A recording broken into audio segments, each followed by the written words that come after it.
तो दोस्तों, आज की कहानी एक टाइम ट्रेवल के कॉन्सेप्ट पर होने वाली है जो 50% लोगों को समझ में नहीं आती है, जिसके दो मेजर रीजन है। पहला कि स्पेनिश फिल्म है और इंग्लिश में अवेलेबल नहीं होना। दूसरा कि स्टोरी इतनी कॉम्प्लिकेटेड है कि कब क्या चल रहा है हमको पता ही नहीं चलता। लेकिन मैं आपको इस कहानी को सुनाने के साथ साथ इसकी छोटी से छोटी डिटेल पर ध्यान दूंगा ताकि आपको एक कहानी सरल तरीके से समझ में आ जाए। इसलिए अब समय को और ना गवाते हुए चलिए शुरू करते हैं आज के इस कहानी को। Hollywood silver screen presenting Mirage. तो कहानी की शुरुआत होती है पहली टाइमलाइन से, जहां वक्त होता है 1989 और यहाँ पर एक इलेक्ट्रिक स्टॉर्म आया होता है। वहीं हमको न्यूज में पता चलता है कि ये तूफान 4 दिन तक रहने वाला है। अब इसी के बीच में हमें एक निको नाम के बच्चे को दिखाया जाता है जो अपने घर पर गिटार बजाने की प्रैक्टिस कर रहा था। ये सारी चीजें वो अपने कैमरे से वीडियो रिकॉर्ड करके लाइव टीवी पर देख रहा था। घर में वो और उसकी मॉम दोनों ही रहते थे।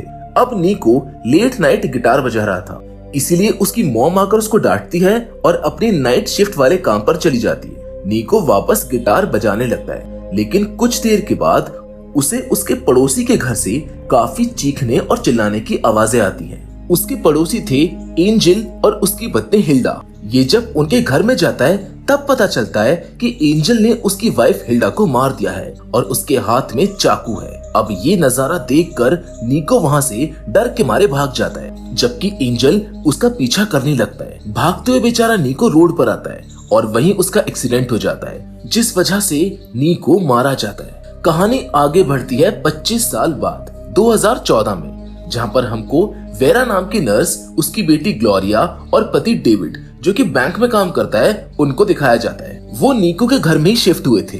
पास ही में उनका दोस्त एंटो रहता था। वेरा और डेविड एंटो और उसकी मॉम कैरल को डिनर पर बुलाते हैं। अब दोस्तों, इस टाइम पे अचानक से रात में वापस वैसा ही तूफान का माहौल बन जाता है जैसा हमने फर्स्ट टाइमलाइन में देखा था, और एग्जैक्टली वैसे ही इलेक्ट्रिक स्टॉर्म आ जाता है। आगे जब ये लोग अपने घर पे सामान सेट कर रहे होते हैं तो वहाँ पर स्टोर रूम में इनको एक पुराना टीवी और वीडियो रिकॉर्डर और कुछ टेप्स मिलते हैं। ये निको के टेप्स थे, इसलिए ये लोग टीवी पे टेप्स लगाते हैं जिसमें उनको निको गिटार बजाते हुए दिखाई देता है। लेकिन कुछ ही देर के बाद टीवी बिना किसी टेप के अपने आप चालू होता है और उसमें 25 साल पहले की न्यूज डिस्प्ले होती है। अचानक से ये न्यूज ब्रॉडकास्ट देखने के बाद डेविड और वेरा को बहुत ही अजीब लगता है, इसीलिए डिनर के वक्त वो ये सारी बातें एंटो को बताते हैं। एंटो बताता है कि दरअसल में निको उसका ही बचपन का दोस्त था। वो इसी घर में रहता था और एक दिन उसने देखा कि उसके नेबर एंजल ने अपनी पत्नी हिल्डा को मार दिया है। ये देखने के बाद वो बेचारा डर के भाग रहा था और तभी एक्सीडेंट से उसकी मौत हो गई।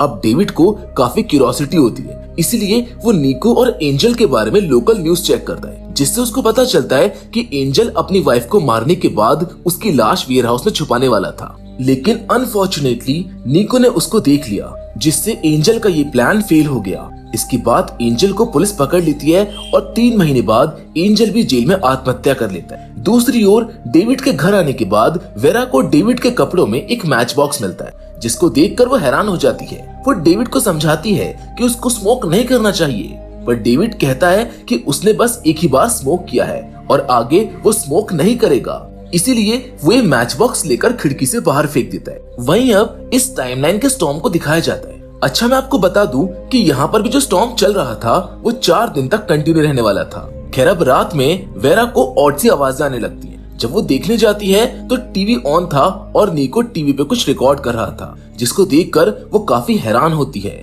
लेकिन यहाँ पर कोई भी टेप चल नहीं रही थी, बल्कि वेरा का टीवी 25 साल पहले निको के टीवी से कनेक्ट हो गया था। अब वो कैसे कनेक्ट हुआ ये हमको आगे पता चलेगा। अब ये सब देखकर वेरा काफी डरी हुई थी और वो कैमरे को ऑन ऑफ करने लगती है, जिससे अब निको को भी वेरा दिखने लगती है और दोनों एक दूसरे को देख सकते हैं। निको और वेरा दोनों ही शॉक्ड हैं और इतने में निको की मॉम वहाँ पर आ जाती है। लेकिन यहाँ इस समय में वो गिटार नहीं बजा रहा था, तो सिर्फ मॉम उसको बाय बोलकर चली जाती है, वो उसको डांटती नहीं है।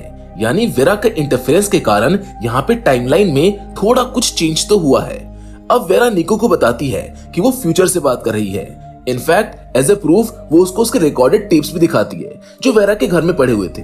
काफी समय तक दोनों एक दूसरे से बात करते हैं और तभी निको के पास एक घर से आवाज सुनाई देती। ये वही आवाज है जब एंजल ने अपनी पत्नी को मारा था। अब ये आवाज वेरा भी सुनती है और उसको याद आता है कि अब आगे क्या होने वाला है।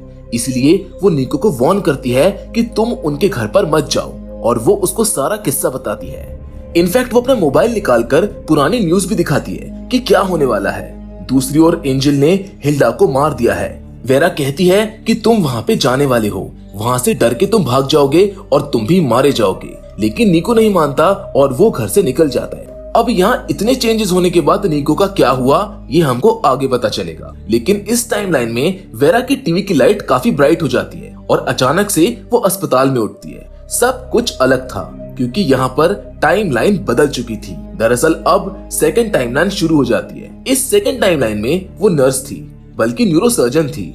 इनफैक्ट जो उसका पति था डेविड, वो भी उसको पहचानता नहीं है। और इस टाइमलाइन में ग्लोरिया यानी उसकी कोई भी बेटी नहीं थी। ये सुनकर उसको काफी दुख होता है और हैरानी की बात ये रहती है कि इस टाइमलाइन की कोई भी मेमोरी उसके पास है ही नहीं। उसके पास पुराने टाइमलाइन की सारी यादें थी, लेकिन जब भी वो किसी पहचान वाले को टच करती तब उसकी इस टाइमलाइन की मेमोरी रिफ्रेश हो जाती और उसको याद आता कि इस टाइमलाइन में क्या हुआ है उसके साथ। खैर, इन सारी बातों से परेशान होकर वो मदद मांगने के लिए पुलिस स्टेशन जाती है और यहाँ पे हम इंस्पेक्टर लेरा से मिलते हैं, जिसकी बातें सुनकर वो भी कंफ्यूज हो जाता है और उस पर विश्वास नहीं करता।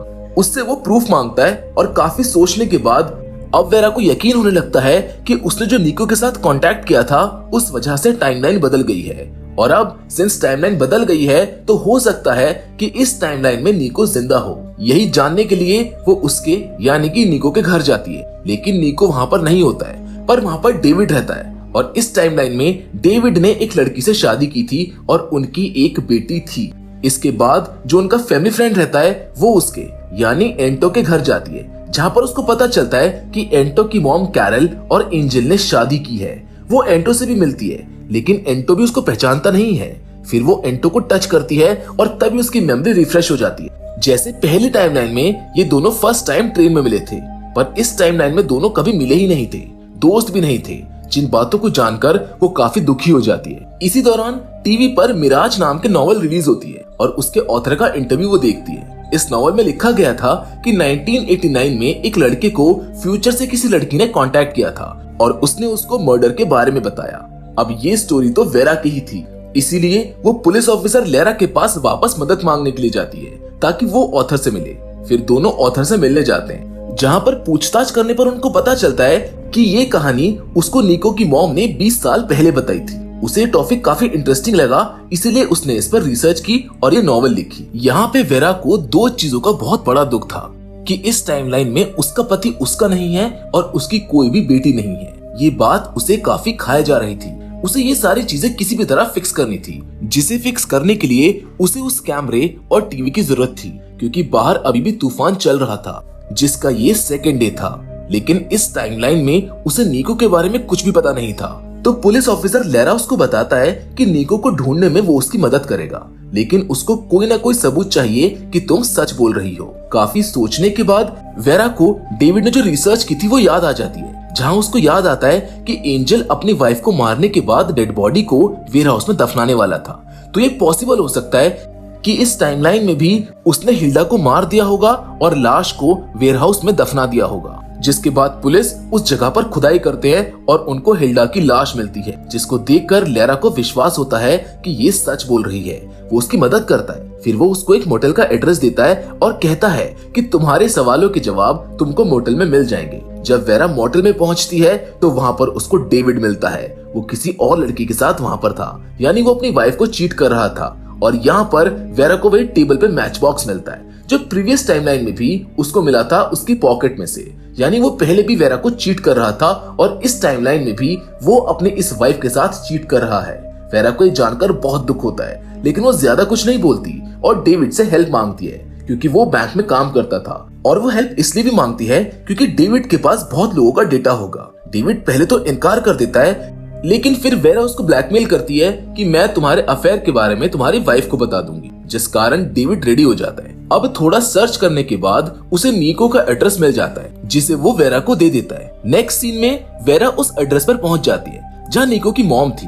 निको की मॉम उसके साथ काफी अच्छे से बिहेव करती है, एज इफ वो कोई जान पहचान वाली हो। और घर का माहौल देखकर तो वो शॉक्ड ही रह जाती है, क्योंकि यहाँ पे उसके और पुलिस इंस्पेक्टर लेरा की शादी की तस्वीर लगी हुई थी। तभी कहानी का फर्स्ट प्लॉट रिवील होता है कि निको ही इंस्पेक्टर लेरा है और यहाँ पर इन दोनों की शादी हुई थी और ये दोनों यहाँ पर काफी खुश थे। फिर वहाँ पर लेरा आ जाता है, वो उसको सारी कहानी बताने लगता है, जिससे कहानी का प्लॉट रिवील होने लगता है। वो बताता है कि करीब 25 साल पहले एंजल और एंटन की मॉम कैरल, इन दोनों का अफेयर चल रहा था। एक दिन एंजल की वाइफ हिल्डा ने दोनों को रंगे हाथों पकड़ लिया और इसी बीच हिल्डा और कैरल की लड़ाई शुरू हो गई, जिसमें हिल्डा मर जाती है।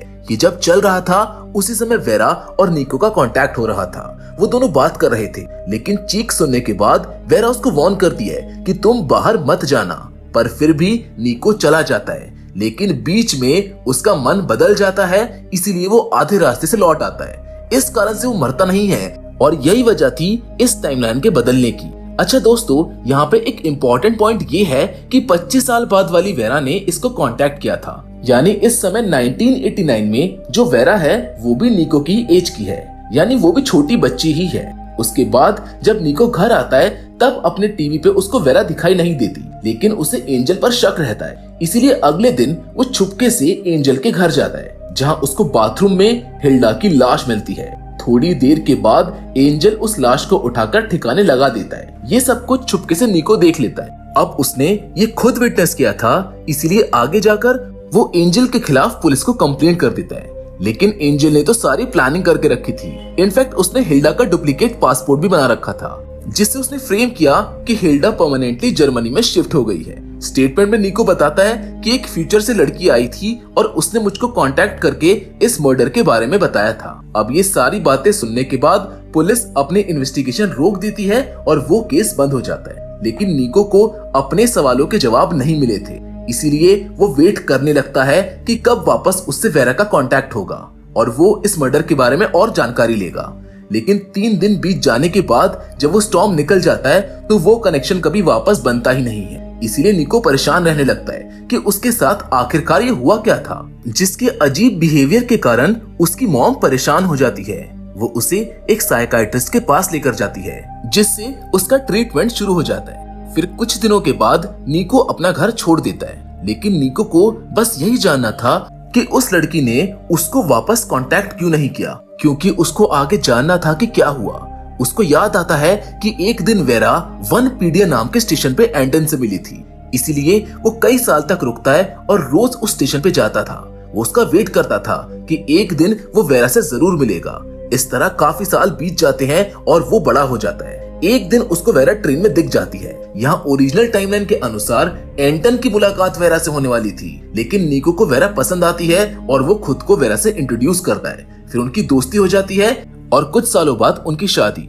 और यहाँ पे इस तरीके से ये टाइमलाइन पूरी चेंज हो जाती है। अच्छा दोस्तों, यहाँ पर 2 बार टाइमलाइन चेंज हुई थी। पहली बार जब निको एंजल के घर पर नहीं जाता है और वो मरता नहीं है तब, और दूसरी बार जब निको वेरा से मिलता है, क्योंकि अगर वो वेरा से नहीं मिलता तो एंटन से उसकी मुलाकात होती और डेविड से उसकी शादी होती। आगे वो बताता है कि इस टाइमलाइन में इन दोनों की लाइफ काफी अच्छे से बीत रही थी। अभी तक वेरा ने पास्ट में उससे कांटेक्ट नहीं किया था, लेकिन निको को पता था कि एक ना एक दिन वेरा को सारा सच पता चल जाएगा। अब यहाँ पे वो वेरा से प्यार करता था, इसीलिए उसको खोना नहीं चाहता था। वो वेरा को टाइमलाइन के बारे में नहीं बताता था। इवन जब पहली बार पुलिस स्टेशन में वेरा उससे मिली थी तब वो चौंक जाता है और उसको याद आता है कि शायद अब वेरा को पुराने टाइमलाइन के बारे में पता चल गया है। लेकिन उसकी सारी स्टोरी सुनने के बाद उसको रियलाइज होता है कि ये अपने पति डेविड और अपनी बेटी ग्लोरिया को बहुत मिस कर रही है। इसीलिए वो प्लान बनाता है और डेविड की सच्चाई उसको बताता है। वेरा ये सब कुछ सुनकर पहले तो काफी नाराज हो जाती है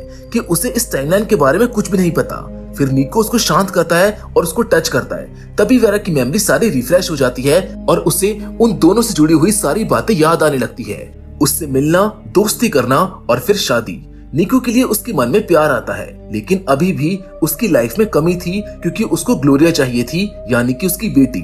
वेरा निको को काफी कन्विंस करने की कोशिश करती है कि हमको ये टाइमलाइन पहले जैसी करनी चाहिए क्योंकि मुझे मेरी बेटी चाहिए। लेकिन ये बहुत ही प्रॉब्लमैटिक था, इसलिए निको मना कर देता है, बट वो तैयार नहीं होती। वो उसको इतना कहती है कि मैंने तुम्हारी जिंदगी बचाई है, अब तुमको मेरी जिंदगी देनी चाहिए। जिसके बाद शॉकिंगली वो बिल्डिंग से जंप मार के वहीं पर गुजर जाती है। अब फाइनली वेरा को बचाने के लिए ना चाहते हुए भी निको को टाइमलाइन फिर से चेंज करनी होगी। सिंस अभी भी स्टॉर्म चल रहा था, वो भागते हुए स्टोर रूम में जाता है जहाँ पे वो कैमरा और टीवी रखा हुआ था। तूफान खत्म होने के लिए कुछ ही समय बचा था, इसीलिए वो जल्दी से कनेक्शन चालू करता है और अपने बचपन के निको से उसका कनेक्शन हो जाता है। छोटे निको के लिए ये तूफान का दूसरा दिन था जब वो वेरा का वापस वेट कर रहा था। तब 2014 वाला निको खुद को इंट्रोड्यूस करता है और बताता है कि तुम किसी भी हालत में उस लेडी को यानी कि वेरा को ढूंढने मत जाना। इवन एंजल ने जो मर्डर किया है ये भी किसी को मत बताना।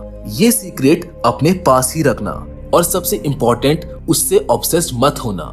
इसीलिए छोटा निको मान जाता है और वो वैसा ही करता है, जिसके बाद एक बार फिर से वापस से टाइमलाइन चेंज हो जाती है। और अब इस बदलाव के कारण निको नॉर्मल रहता है, कभी भी वो साइकाइट्रिस्ट के पास नहीं जाता है और वो वेरा से ऑब्सेस नहीं होता है। उसे वेरा से प्यार भी नहीं होता, वो वेरा से ट्रेन में भी नहीं मिलता। और जैसे वो पहले नॉर्मल टाइमलाइन थी, वेरा ट्रेन में एंटन से मिलती है, फिर डेविड से मुलाकात होती है और डेविड से उसकी शादी होती है और उनको ग्लोरिया नाम की बेटी होती है। जैसे पहले टाइमलाइन थी, सब कुछ वैसे ही नॉर्मल हो जाता है। अगले दिन वेरा नींद से उठती है। उसे पिछले दिन का यानी निको से मिलना और टाइमलाइन नंबर 2 में बिताया गया वो दिन याद रहता है। यहाँ पे उठने के बाद उसको रियलाइज होता है कि डेविड उसका पति है और ग्लोरिया उसकी बेटी है जो उसकी नॉर्मल लाइफ थी। लेकिन उसे उस घर में टीवी या फिर कैमरा नहीं मिलता है। फिर उसको डेविड के अफेयर वाली बात याद आती है और वो मैच बॉक्स ढूंढने लगती है जो कि उसको मिल भी जाता है। यानी यहाँ पर भी डेविड उसको चीट कर रहा था। उतने में उसको एंजल और कैरल उसके एरिया में दिखाई देते हैं। यानी निको ने जैसा प्रॉमिस किया था वैसा ही सारी चीजें हुई थी। अब वेरा को उसकी बेटी मिल गई थी और उसको डेविड की सच्चाई भी पता चल गई थी, इसीलिए वो निको को ढूंढने के लिए जाती है। उसको पता था कि एंजल ने हिल्डा की डेड बॉडी वेयर हाउस में छुपाई थी, सो वो वहाँ पर खुदाई करती है और उसको वो डेड बॉडी मिल जाती है। वो पुलिस को इन्फॉर्म करती है और इन्वेस्टिगेशन के लिए पुलिस आती है। एंड गेस व्हाट, वहाँ पर कौन आता है? इंस्पेक्टर लेरा यानी कि निको।